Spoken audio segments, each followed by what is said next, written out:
Hi, Hoki Mai, and welcome back to Breakfast. It is 17 to 8. And what's been called a rebel alliance, Simplicity and First Union have partnered together to offer an alternative to insurance and banking services. The idea was to provide an ethical approach for the greater good of finance. Well, here to tell us more is Simplicity's Sam Stubbs. Morena, Sam, thank you so much for being with us this morning. Government opened its books yesterday, a lot to unpack. But at a glance, what stood out for you? The really surprising number for me was that 96,000 people came into New Zealand. Net immigration was huge. And that's okay. This is a standard government tactic. You basically bring people in, they spend money, they pay taxes, makes the economy look better than it is. But here's the problem with that. They need a roof over their head. You need houses, you need infrastructure. And so if we keep on basically bringing people into New Zealand, we're going to carry on having the housing crisis until we build more houses. We're going to carry on having roads congested until we build more roads. So if you're going to sort of take the sugar, as it were, into the economy of bringing people in short term and having them spend money, you've got to eat the vegetables. You've actually got to build the houses, you've got to build the roads, you have to build the infrastructure. So what disappointed me about these numbers is the government, and this has been happening for decades now, there has been underinvestment in housing, underinvestment in infrastructure, but they feel free that it's okay to bring the people in, you know. We have to address that issue. Until we do, house prices keep on going up because it's simple, supply and demand.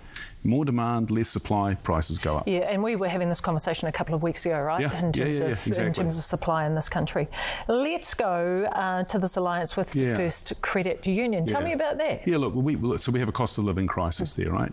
And we have a lot of businesses in this country who are making a fortune out of our increased cost of living. Look at the banks, for example, $10 billion of profit. But there are some really big non-for-profit organisations in New Zealand. Think of Southern Cross, the AA, First Credit Union, Simplicity.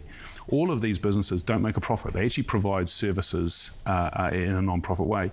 And it's occurred to us, well, look, why don't we start talking? Why don't we start getting together and start thinking about providing financial services to New Zealanders that cost less, that are owned by New Zealanders, 100% Kiwi businesses, and actually start talking, because actually, 1 + 1 might equal 3 here, right? So we just started this journey, and I think it's a very Kiwi way to look at these things as well.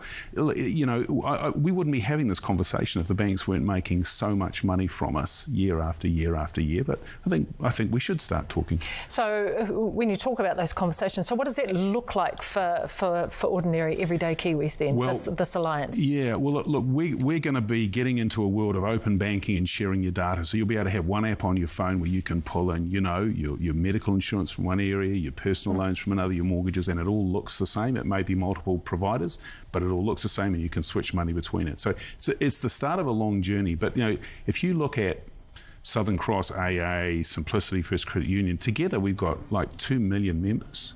About 40% of New Zealanders actually do business with a social enterprise already. I'm not sure that most New Zealanders even know that, right? Yeah. They don't know that. So let's start talking. Let's start getting together and seeing what's possible for Kiwis in the long term, because we've got to get the cost of living down, right?